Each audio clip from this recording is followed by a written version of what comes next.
بسم الله الرحمن الرحيم. تعاملوا كالأجانب وتحابوا كالإخوان. നിങ്ങൾ പരസ്പരം സ്നേഹിക്കുമ്പോൾ സഹോദരങ്ങളെ പോലെ സ്നേഹിക്കണം. എന്നാൽ നിങ്ങൾ പരസ്പരം സാമ്പത്തിക ഇടപാടുകൾ നടത്തുമ്പോൾ അന്യരെ പോലെ ഇടപാടുകൾ നടത്തുകയും വേണം. നമ്മുടെ സാമൂഹിക ജീവിതത്തിൽ പ്രശ്നങ്ങൾ ഉണ്ടാകാതിരിക്കാൻ ശ്രദ്ധിക്കേണ്ടുന്ന വളരെ പ്രധാനപ്പെട്ടൊരു സന്ദേശമാണ് ഈ ഒരു വാക്യം നമ്മൾ പഠിപ്പിക്കുന്നത്. നമ്മൾ ആരെ സ്നേഹിക്കുമ്പോഴും അവനെ സ്വന്തം സഹോദരനായി കണ്ട് സ്നേഹിക്കണം. സ്വന്തം മാതാവിൻ്റെ ഗർഭത്തിൽ ജനിച്ച സഹോദരനെ പോലെ ഏതൊരാളെയും സ്നേഹിക്കണം. സ്നേഹത്തിൻ്റെ വിഷയത്തിൽ എല്ലാവരും അങ്ങനെ കാണണം.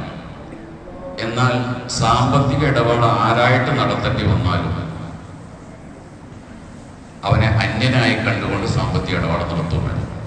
സ്വന്തം ജ്യേഷ്ഠാനുജന്മാരായിട്ടുള്ള സാമ്പത്തിക ഇടപാട്, അല്ലെങ്കിൽ മാതാപിതാക്കളും മക്കളും തമ്മിലുള്ള സാമ്പത്തിക ഇടപാടാണെങ്കിൽ പോലും സാമ്പത്തിക ഇടപാടിൽ അന്യരായി കണ്ടുകൊണ്ട് ഇടപാട് നടത്താം. എന്നാലേ പ്രശ്നങ്ങൾ ഒഴിവാക്കുള്ളൂ.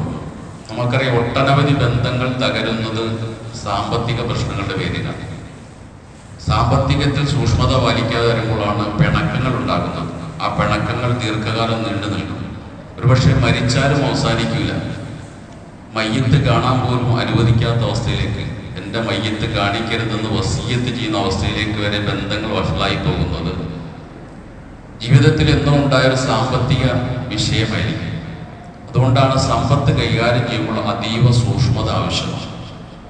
ആരായിട്ടുള്ള ഇടപാട്, മാതാപിതാക്കളും മക്കളുമായിട്ടാണെങ്കിലും സഹോദരങ്ങൾ തമ്മിലാണെങ്കിലും സാമ്പത്തിക ഇടപാടിനെ കാണേണ്ടത് അന്യരായിട്ടുള്ള ഇടപാട് പോലെയാണ്. പറഞ്ഞ കൃത്യത ഉണ്ടായിരിക്കണം. അതിനെ കടം വാങ്ങിച്ചാൽ കൊടുക്കുന്ന കാര്യത്തിൽ നമ്മളൊരു അന്യരാളുടെ അടുത്ത് കടം വാങ്ങിച്ചു കഴിഞ്ഞാൽ അവധിക്കുന്ന കൊടുക്കും, ഇല്ലെങ്കിൽ വഴക്ക് കേൾക്കുന്നറിയാം. ജ്യേഷ്ഠൻ്റെ അന്യൻ്റെ കടം മേടിക്കുമ്പോൾ, മാതാപിതാക്കളിൽ നിന്ന് കടം മേടിക്കുമ്പോൾ, ഈ അന്യരുടെ അടുത്ത് കടം മേടിക്കുമ്പോൾ തന്നെ കൃത്യമായ അവധി നമ്മൾ പാലിക്കണം. അവധി തെറ്റിക്കരുത്. അതുപോലെ തന്നെ ചെറിയ ചെറിയ തുകകളാണെങ്കിൽ പോലും ആ തുകകളും തിരിച്ചു കൊടുക്കണം. അതൊരു 5 രൂപയല്ലേ, 10 രൂപയല്ലേ, 50 രൂപയല്ലേ, അതൊക്കെ പൊരുത്തപ്പെട്ടോളെന്ന് വിചാരിക്കരുത്. ഇടപാട് കൃത്യമായിരിക്കണം. ഇടപാടുകൾ അധികം കൊടുക്കുന്നതും സദക്ക കൊടുക്കുന്നതൊക്കെ വേറെ. അല്ലാത്ത സാമ്പത്തിക കടം കൊടുക്കുന്ന വിഷയത്തിലല്ല 10 രൂപ പോലും കുറച്ചു കൊടുക്കരുത്. ജ്യേഷ്ഠന്റെ കയ്യിൽ നിന്നല്ലേ മേടിച്ചത്, അവരൊക്കെ 10 രൂപ കൊടുത്തിലും കുഴപ്പമില്ല, പൊരുത്തപ്പെട്ടോളെന്ന് വിചാരിക്കരുത്. കൃത്യമായ ഇടപാടുകൾ, പൈസ വ്യത്യാസം വരുത്താതെ നടത്തിയാൽ ബന്ധങ്ങൾ നന്നായി നിലനിൽക്കുകയുള്ളൂ. വിശ്വാസങ്ങൾ പറയുന്നുണ്ട്, ലാ യഹില്ലു മാലു ഇംറിഇൻ മുസ്ലിമിൻ ഇല്ലാ ബിത്തീബി നഫ്സി. മറ്റൊരാളുടെ സമ്പത്ത് നിനക്ക് അനുവദനീയമാകണമെങ്കിൽ അവന്റെ മനസ്സിന്റെ തൃപ്തി പൂർണ്ണമായിട്ടുണ്ടാകണം. ഒരാളുടെ മനസ്സിന് പൊരുത്തമില്ലാതെ, അല്പമെങ്കിലും പൊരുത്തമില്ലാതെ അവന്റെ പൈസ നമ്മുടെ കയ്യിലെത്തിയാൽ ആ പൈസ ഹലാലാവൂല.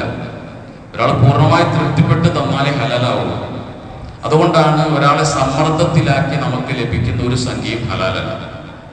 ഒരാളെ ഭീഷണിപ്പെടുത്തിയിട്ട് കിട്ടിയ സംഖ്യ, ഒരാളെ പരിഹസിച്ചിട്ട് നമുക്ക് കിട്ടിയ സംഖ്യ, ഒരാളെ ദുഃഖത്തിലാഴ്ത്തിയിട്ട് ദുഃഖത്തിന്റെ പേരിൽ അയാൾ നമുക്ക് തന്നത്, ലജ്ജയുടെ പേരിൽ തന്നത്, ഇതൊന്നും ഹലാലാവൂല. കാരണം അതൊക്കെ അയാൾ തന്നത് അയാളുടെ ഈ വൈകാരികതയുടെ പേരിലാണ്.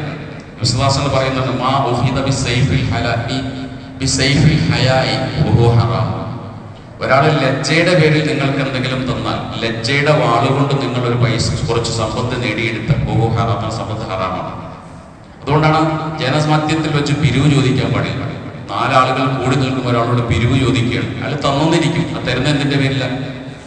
നാണംകേടിന്റെ പേരിൽ തരികയാണ്. അത് ഹലാലാവില്ല. അയാളുടെ മനസ്സിന്റെ തൃപ്തി കൊണ്ട് യാതൊരുവിധ വികാരങ്ങൾക്കും അടിമപ്പെടാതെ നമുക്ക് തരുമ്പോഴാണ് ആ പൈസ ഹലാലായി തീരുക. എന്തെങ്കിലും രീതിയിൽ സമ്മർദ്ദത്തിലാക്കി വാങ്ങുന്നൊന്നും ഹലാലാവില്ല. കാരണം അതൊക്കെ തീബുൻ നഫ്സ്, മാനസികമായ സന്തോഷം ഉണ്ടാവില്ല. ഇത് നമ്മൾ തിരിച്ചറിയുകയും ജീവിതത്തിൽ ഈ ഒരു വിഷയത്തിൽ, സാമ്പത്തിക വിഷയത്തിൽ സൂക്ഷ്മത പുലർത്തി ആരായിട്ടുള്ള ഇടപാടിലും കൃത്യത പാലിക്കുകയും ചെയ്താൽ ബന്ധങ്ങൾ നല്ല നിലയ്ക്ക് മുന്നോട്ട് കൊണ്ടുപോകാൻ നമുക്കത് ഉപകാരപ്പെടും. പ്രത്യേകിച്ച് കുടുംബാംഗങ്ങൾ തമ്മിലുള്ള. അല്ലാഹു തൗഫീഖ് ചെയ്യുമാറാകട്ടെ. സുബ്ഹാനല്ലാഹി വബിഹംദിഹി സുബ്ഹാനല്ലാഹി വബിഹംദിഹി അഷ്ഹദു അല്ലാ ഇലാഹ ഇല്ലാ അൻത അസ്തഗ്ഫിറുക.